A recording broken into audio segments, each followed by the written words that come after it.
Shalom buat kita semuanya. Saya percaya kita tetap dalam perlindungan Tuhan meski situasi kita sangat berbeda sebelum masa COVID. Tetapi kita bersyukur semuanya sampai hari ini kita masih bernafas, tetap dalam kondisi sehat. Dan kita terus berdoa untuk pemerintah kita agar Tuhan memberikan hikmat khususnya bagi ilmuwan-ilmuwan di Indonesia ini supaya para ilmuwan kita di bagian kesehatan mereka dapat menemukan vaksin yang tepat untuk kita nanti pakai ya di masa-masa COVID supaya kita semuanya aman. Kita terus berdoa juga untuk saudara-saudara kita yang terkena atau kita katakan dia positif COVID supaya Tuhan juga ya memberkati menyembuhkan mereka semuanya. Saudara yang dikasih Tuhan, hari ini saya rindu untuk menyampaikan satu kebenaran firman Tuhan yang terambil di dalam 1 Korintus 9 ayat yang ke-27. 1 Korintus 9 ayat yang ke-27. Saya bacakan buat kita semua. Firman Tuhan berkata, "Tetapi aku melatih tubuhku dan menguasai seluruhnya, supaya sesudah memberitakan Injil kepada orang lain, jangan aku sendiri ditolak." Sekali lagi saya bacakan buat kita, "Tetapi aku melatih tubuhku dan menguasainya seluruhnya, supaya sesudah memberitakan Injil kepada orang lain, jangan aku sendiri ditolak." Saudara yang dikasih Tuhan, hari ini saya mengambil satu tema, hidup berkenan di hadapan Tuhan. Hidup berkenan di hadapan Tuhan. Nah, kenapa saya ambil tema hidup berkenan di hadapan Tuhan? Karena apa? Karena itu menentukan bagaimana masa depan kita nanti di dalam kekekalan. Paulus di sini, ini kan tulisan Paulus kepada jemaat yang ada di Korintus. Paulus yang notabene-nya adalah seorang penginjil, seorang pelayan Tuhan. Bahkan Alkitab mencatat juga bahwa Paulus ini adalah orang yang pintar, bukan orang yang bodoh. Ya, dia seorang yang akademis. Luar biasa ini. Memiliki pengaruh yang besar.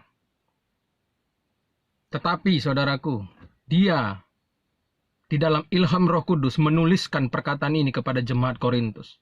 Dan ini juga menjadi satu perkataan yang perlu menjadi perenungan buat kita semua yang hari-hari ini membaca pernyataan ini, membaca Alkitab kita. Dia katakan, "Tetapi aku melatih tubuhku dan menguasainya seluruhnya." Melatih tubuh di sini bukan di dalam arti yang harafiah, bukan ya. Artinya dia olahraga, fitness, nge-gym gitu, atau dia naik sepeda, dia latih, bukan seperti itu. Ini lebih cenderung kepada hal rohani. Ya, meskipun ayat sebelumnya dia membuat satu gambaran tentang orang-orang yang ikut di dalam satu pertandingan yang memang secara harafiah dia bertanding. Benar-benar bertanding, baik di dalam pertandingan lari maupun di dalam pertandingan tinju, di dalam ayat yang ke-26. Namun semuanya itu sebenarnya sebuah gambaran bahwa jemaat di Korintus itu harus sadar dan dia mengajak semua jemaat itu untuk ikut bertanding di dalam satu pertandingan itu. Kenapa? Karena goalnya itu adalah menerima mahkota yang abadi di dalam ayat yang ke-25. Hanya seorang pemenang yang memperoleh mahkota abadi. Nah, Paulus berkata, "Aku nih ya sendiri, aku latih loh tubuhku. Meskipun aku ini seorang penginjil, orang yang dipakai Tuhan begitu luar biasa kesana sini untuk memberitakan Injil, tetapi dia itu justru melatih tubuhnya dan menguasainya seluruhnya." Melatih tubuh itu berarti seluruh indera ini, tetapi secara rohani ya maksudnya. Dia latih untuk dia hidup itu di dalam kebenaran. Dan dia menguasai tubuh di sini berarti dirinya sendiri. Karena dia punya keinginan. Dosa tetap ada kan di dalam dunia. Walaupun Yesus sudah mati untuk dosa, bukan berarti dosa tidak ada lagi di dunia ini. Dosa masih ada. Makanya waktu Yesus mati di kayu salib, itu pembuka jalan keselamatan. Ya, bukan menjamin kita masuk surga atau selamat. Tidak. Karena kita masih di bumi. Nah, kenapa saya katakan begitu? Ini sangat berkaitan dengan pernyataan Paulus di sini. Dia menguasai dirinya, dia melatih tubuhnya dan menguasai seluruhnya. Supaya apa? Bukan dia dikuasai. Kalau dia dikuasai dirinya, dia akan hidup dalam dosa. Dia akan hidup sesuka hatinya. Padahal seorang yang bertanding itu harus menguasai dirinya dan mengikuti segala peraturan-peraturan dalam bidang olahraga tersebut. Kita pun seharusnya seperti itu. Paulus mengingatkan kita melalui apa yang dia ingatkan terhadap diri dia. Bahwa dia senantiasa itu melatih tubuhnya. Latihan. Terus berlatih. Supaya dia sempurna di hadapan Tuhan. Dia terus berlatih untuk melakukan apa yang berkenan di hadapan Tuhan. Dan dia kuasai dirinya dari segala serangan-serangan, dari segala bujukan-bujukan dosa. Bujukan-bujukan kedagingan. Dia yang harus kuasai dirinya. Bukan dirinya yang menguasai dia. Kita pun harus memiliki pola pikir seperti itu. Jangan sampai kita dikuasai oleh hidup ini. Jangan sampai kita dikuasai oleh dunia ini. Jangan sampai kita dikuasai oleh keinginan daging kita. Tapi biarlah kita yang menguasai diri kita. Kalau kita yang menguasai diri kita, maka kita yang ambil kontrol. Bukan diri kita yang mengontrol kita. Kalau kita yang menguasai dunia ini, bukan dunia yang mengatur kita, tapi kita yang mengatur dia. Saudaraku yang dikasih Tuhan, Allah itu baik. Saya percaya sampai hari ini, Allah yang saya sembah itu Allah yang baik. Tetapi saya mau ingatkan kembali, jangan kita main-main dengan Tuhan.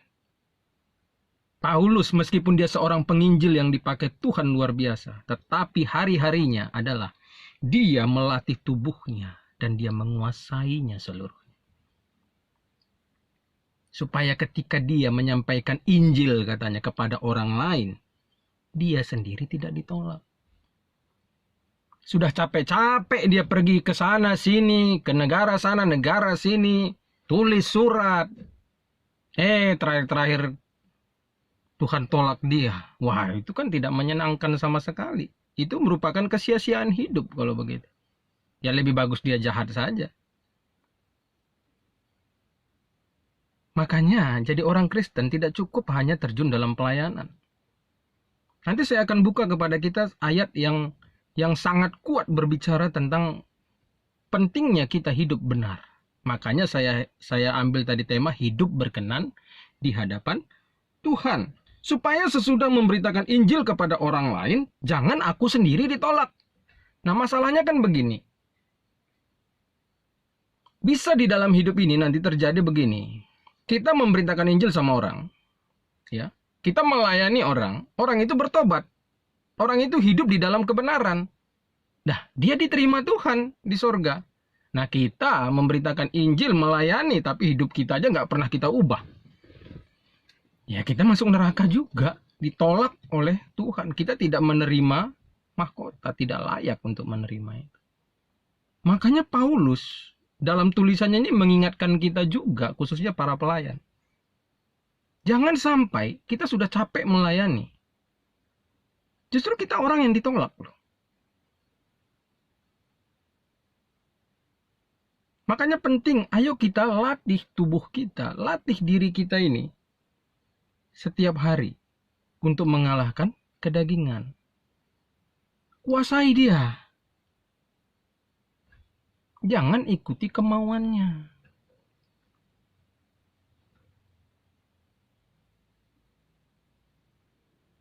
Ini memang konteksnya untuk para pelayan. Tetapi ini juga bisa dipakai untuk kita semuanya yang tidak pun melayani.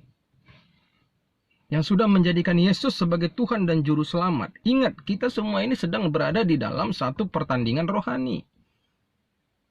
Kalau kita ditanya siapa yakin masuk surga, kita angkat tangan semua. Pertanyaannya, apakah kita di dalam hidup ini menguasai diri kita, melatih diri kita untuk mengalahkan dosa, untuk tidak diperhamba oleh dosa? Itu yang menjadi pertanyaan. Paulus di dalam tulisannya yang lain berkata bahwa keselamatan itu anugerah. Tetapi di dalam tulisannya yang ini dia berkata, jangan sampai aku sendiri ditolak setelah aku memberitakan Injil. Orang lain nanti diterima Tuhan, ya dia sendiri nggak diterima Tuhan. Ini kan bahaya sekali, sia-sia sekali hidupnya. Sia-sia sekali segala pengorbanannya. Nah, mari setiap kita untuk berubah, ya, miliki konsep hidup seperti Paulus. Mari kita latih diri kita. Tiap hari.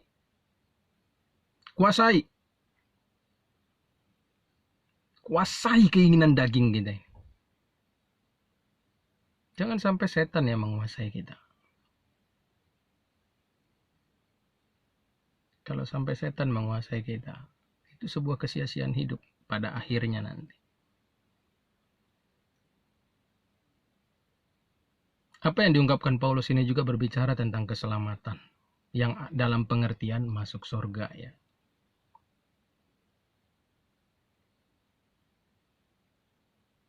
Saudaraku yang dikasihi Tuhan,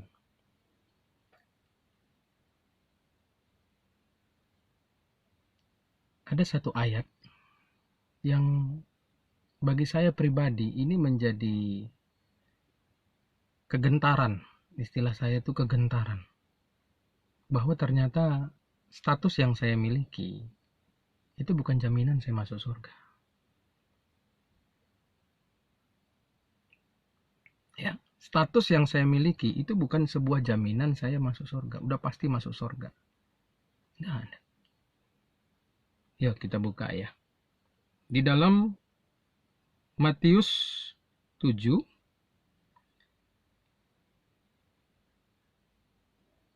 ayat 21 sampai ayat yang ke-23. Ya. Matius 7 ayat 21 sampai ayat 23 dicatat demikian. Bukan setiap orang yang berseru kepadaku, Tuhan, Tuhan, akan masuk ke dalam kerajaan sorga, melainkan dia yang melakukan kehendak Bapa-Ku yang di sorga. Pada hari terakhir, banyak orang akan berseru kepadaku, Tuhan, Tuhan. Nah, ini kan sama dengan ayat 21. Bukan orang yang berseru kepadaku, Tuhan, Tuhan. Bukankah kami bernubuat demi namamu dan mengusir setan demi namamu dan mengadakan banyak mujizat demi namamu juga? Saya mau beritahu, ya, ada orang yang berani menafsirkan bahwa pernyataan di dalam ayat 21 itu Yesus sedang berkata, kalau kau sebut saya Tuhan, maka kau masuk neraka. Nah, itu pandangan yang sangat-sangat keliru. Meskipun itu diutarakan oleh orang yang murtad dari Kristen. Ya, itu orang sebenarnya tidak memiliki pemahaman yang tepat. Asbun saja, asal bunyi saja dari mulutnya supaya terkenal dia. Ayat ini tidak berkata begitu. Justru pernyataan Yesus ini sedang berkata, kau sebut pun saya Tuhan, belum tentu kau masuk surga. Nah, seperti itu kira-kira. Kamu panggil pun aku Tuhan, ya belum tentu dengan pemanggilanmu itu kamu masuk surga. Belum tentu. Bukan dia berkata, kalau kau sebut saya Tuhan, itu dua hal yang sangat berbeda sekali. Yang benar adalah, kamu sebut pun saya Tuhan. Penyebutan itu tidak menjadikan seseorang itu layak masuk surga. Pada waktu itulah, ayat 23, aku akan berterus terang kepada mereka dan berkata, ya kepada siapa? Ya, orang yang berkata dalam ayat 22, kami, ya kan, makanya dikatakan mereka. Kami kan bernubuat demi namamu, mengusir setan demi namamu, mu-nya besar itu nama Yesus. Ya, karena tidak ada kuasa apapun di dunia ini yang memiliki kuasa selain nama Yesus. Karena Allah Bapa itu sudah memberikan kuasa di dalam nama Yesus itu sendiri. Aku berterus terang kepada kamu, aku tidak pernah mengenal kamu. Tanda seru, itu berarti sesuatu yang serius banget itu. Berarti benar saya nggak kenal sama kamu. Enyahlah daripadaku kamu sekalian pembuat kejahatan. Nah, ini konteksnya kan hal pengajaran yang sesat. Ayat-ayat sebelumnya dikatakan dari buahnya lah kamu akan mengenal mereka. Nah, kalau saya melihat buah di situ, itu buah itu bukan mereka bernubuat, bukan mengusir setan, bukan bicara tentang pelayanan di situ. Tetapi kehidupan mereka di luar pelayanan itu.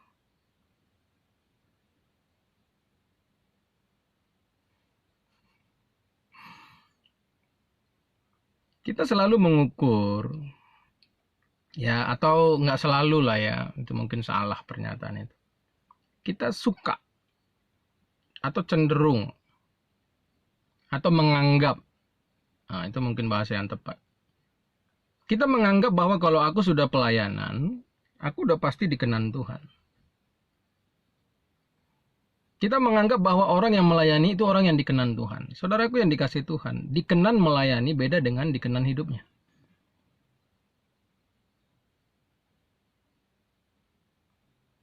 Kenapa? Karena para pelayan di sini, ternyata status mereka itu adalah pembuat kejahatan. Itulah buah hidup mereka. Tuhan tidak lihat pelayanannya. Tuhan bisa pakai kok orang-orang seperti ini. Orang jahat pun bisa dipakai Tuhan. Kalau hanya untuk dipakai. Karena ketika dipakai kan itu mempermuliakan diri dia.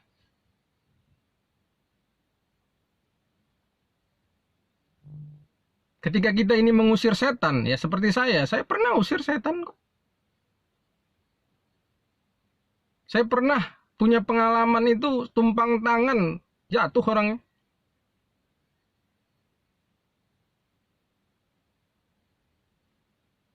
Saya pernah berdoa untuk seseorang sembuh.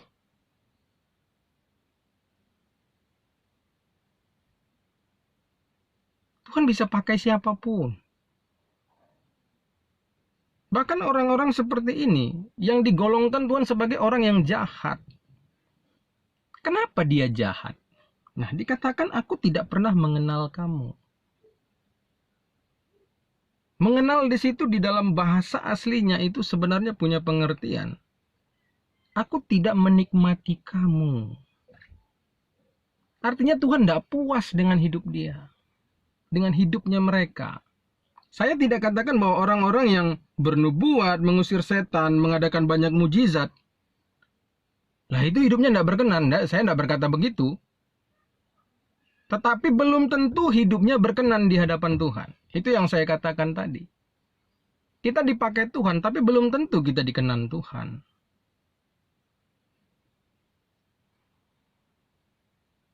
Belum tentu. Makanya di dalam ayat 21, melainkan dia yang melakukan kehendak Bapakku yang di surga. Yesus selama hidup di bumi, ya Tuhan Yesus kita, itu bukan hanya sekedar mengadakan mujizat sana sini. Tidak. Memberi makan 5.000 orang. Aduh, kalau itu sih bukan apa-apa itu. Mengusir setan ya yang ada di Gadara. Orang mati bangkit. Lazarus yang sudah 4 hari lebih mungkin keluar juga dari kuburannya. Bukan itu. Tetapi ketika Yesus hidup, itu dia tunduk sepenuhnya kepada kehendak Allah.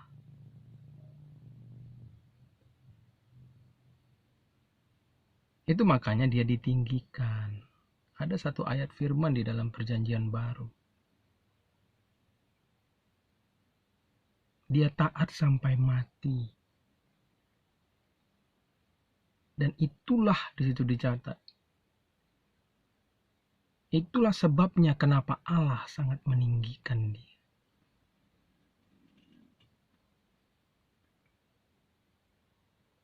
Kalau ukuran kita hanya dipakai Tuhan, lalu kita menganggap, saya sudah pasti diterima Tuhan di sorga. Aduh, pikir baik-baik lah. Kalau kita merasa dengan Yesus mati di kayu salib, maka sekali selamat tetap selamat. Aduh, pikir baiklah. Tidak mungkin Paulus berbicara seperti itu tadi. Pasti kalimat Paulus berbeda dong.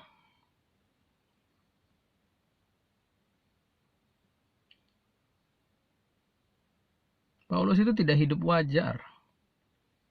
Yesus pun seperti itu. Hidupnya hanya satu. Apa yang berkenan di hadapan Tuhan, dia kerjakan.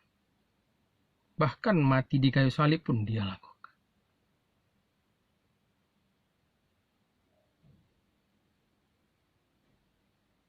Tuhan itu melihat hidup kita berkenan atau tidak. Itu saja. Apa yang keluar dari mulut kita di luar pelayanan? Apa yang ada di pikiran, di hati kita di luar pelayanan? Itu yang Tuhan perhatikan, bukan pelayanannya. Jangan sampai nanti kita udah berkorban banyak sana sini. Ya seperti saya lah, melayani ke desa, melayani ke sini. Kadang dikasih PK, tapi saya tolak karena saya lihat situasinya, sudahlah. Banyak pengorbanan saya juga dalam pelayanan. Saya juga berkorban untuk sesuatu, untuk orang lain. Loh, kalau saya tidak menjaga hidup saya, ya semua itu sia-sia aja kok. Nama Tuhan tetap dipermuliakan. Tetap. Makanya kalau kita bertanya, Pak Pendeta, tapi itu mulutnya nggak beres itu Pak Pendeta, kok dia tetap bisa melayani? Ya bisa. Yudas Iskariot, apakah hidupnya benar? Enggak. Tapi waktu 70 murid itu diperintah untuk pergi melayani, dia kan termasuk di dalamnya. Bahkan pulang beri kesaksian lagi semua. Setan-setan pergi demi namamu. Kan begitu. Tetap dipakai. Sambil melayani kita selingkuh gitu. Tetap aja yang dipakai. Tapi urusan hidup itu urusan dengan Tuhan. Diperkenan Tuhan melayani, semua kita diperkenan. Tapi diperkenan Tuhankah hidup kita, itu persoalan yang lain.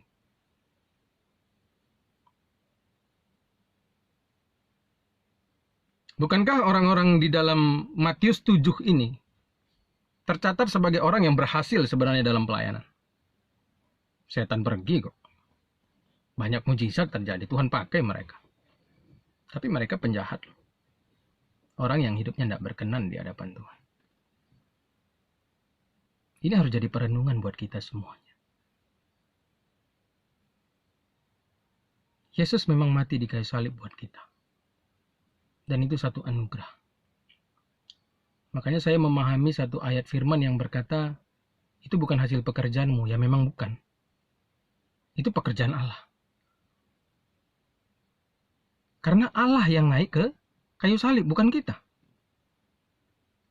Jadi keselamatan itu memang milik dia. Dia pintu keselamatan itu. Ya bukan karena hasil pekerjaan kita, memang bukan. Memang itu pekerjaan Allah melalui karya salib itu, bukan kita yang disalibkan. Itu saya memahaminya.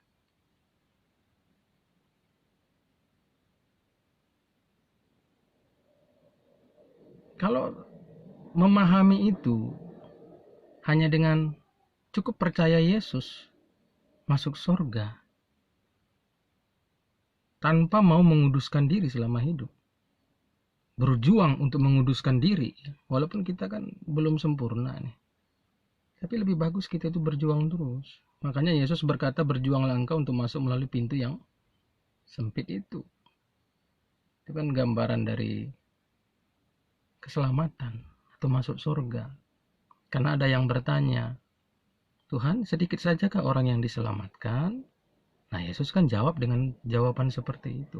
Berjuanglah. Karena banyak orang yang berusaha tapi tidak dapat.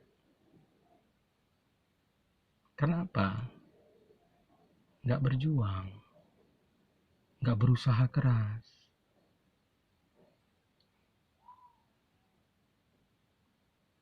Ini firman Tuhan untuk kita. Dan ini faktanya loh.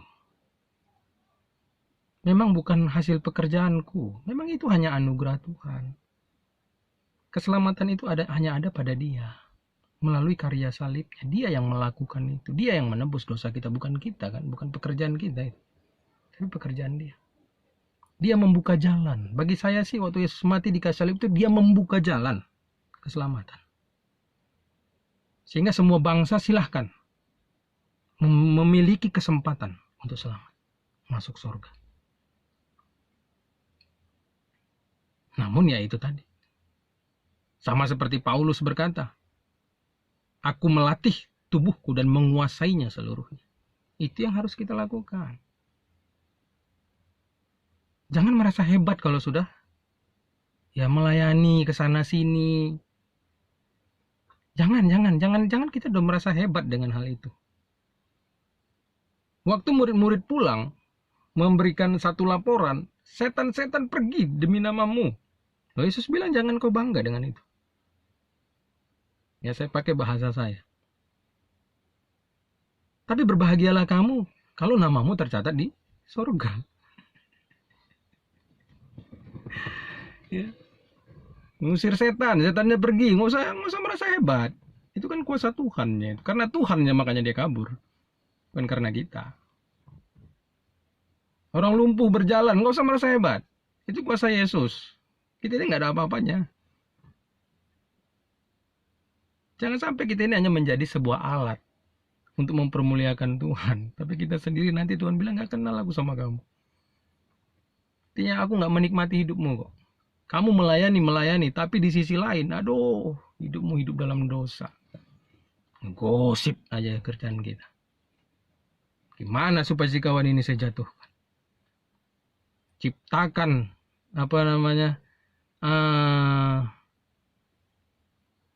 keadaan di mana orang ini salah, padahal tidak bersalah. Di pikiran negatif aja. Diajak berubah, nggak mau berubah. Ya. Perbuatan jahat. Ya. Tapi melayani. Ya tetap aja kok Tuhan pakai. Karena kan itu mempermuliakan Dia. Soal hidup kita itu nanti akan ada penghakiman sendiri itu. Jangan kita pikir dengan melayani, ya Tuhan bisa disuap. Nggak ada, nggak bisa. Apa yang kamu tabur itu kamu tuai. Kamu menabur dalam dagingmu, kamu menuai kebinasaan. Bersyukurlah kita dipakai Tuhan. Ya, bersyukur. Makanya saya ketika diundang pelayanan, saya mengucap syukur kepada Tuhan. Terima kasih Tuhan buat kesempatan ini. Bahkan kalau saya melayani, saya katakan kepada orang yang memberi saya kesempatan, terima kasih ya Pak, buat kesempatannya. Itu rasa syukur saya. Tapi di sisi lain, nggak cukup begitu saja. Saya harus jaga diri saya. Sampai hari ini saya berjuang. Jatuh bangun juga.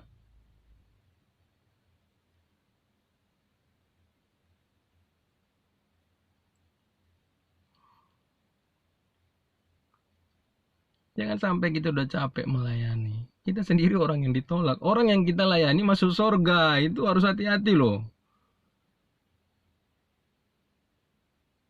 Berhenti menganggap kalau aku sudah melayani, aku udah pasti dikenal Tuhan. Berhenti.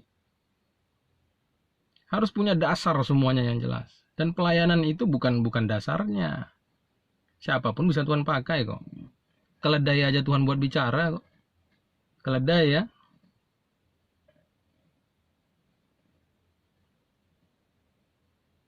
Ya, jangan merasa bangga dengan sudah dipakai. Tapi hidup terus sudah terkenal, namun nggak hidup kita nggak benar gitu. Hati-hati. Mau kita udah keliling mancanegara seluruh dunia pun, dikenal orang pun seluruh dunia kita, nggak pusing Tuhan dengan itu. Yang Tuhan lihat kehidupan sehari-hari. Bagaimana hati kita sama orang? Bagaimana perbuatan kita terhadap orang itu? Bagaimana pikiran kita terhadap orang itu? Bagaimana mulut kita? Itu yang Tuhan perhatikan, saudara.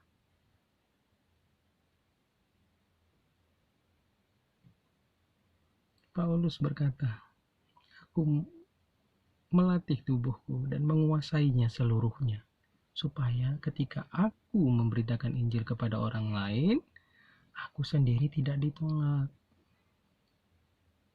Makanya kita lihat Yohanes, Petrus, itu mati-matian loh. Ikut Yesus itu mati-matian. Bahkan tulisan Yohanes kepada 7 jemaat di Asia, itu memberikan kekuatan kepada mereka di tengah-tengah aniaya Roma. Gitu. Supaya mereka tetap berada di jalan Tuhan. Ayo kita berubah ya, sama-sama saudara dan saya, ayo kita sama-sama berubah, khususnya yang sudah melayani. Gak ada kebanggaan kok, gak ada. Ya bersyukur kita dipakai Tuhan, tapi jangan karena dipakai sana sini lalu berubah hidupnya gitu loh. Dipakai Tuhan itu harus sejalan dengan kehidupan kita yang benar. Nah itu baru Tuhan terima di sorga. Baru terbuka pintu keselamatan itu. Ini dia firman untuk kita bersama-sama. Ayo, ubah diri kita yuk. Jangan lagi hidup dalam kedagingan. Jangan cintai dosa. Kalau Tuhan tidak berkenan, tidak usah dilakukan. Nggak ada satupun yang bisa menyuap Tuhan. Nggak bisa. Kepura-puraan kita bertobat pun Tuhan tahu. Jadi memang langkah terbaik itu adalah ayo kita hidup berkenan. Karena hanya itu yang membuka jalan sorga. Sorga terbuka buat kita. Itu yang membuat Tuhan berkata, ayo. Nah itulah nanti orang-orang yang pada saat Yesus datang kedua kali. Naik. Orang yang seperti itu. Dimana kehidupannya itu senantiasa mengerjakan apa yang Tuhan mau.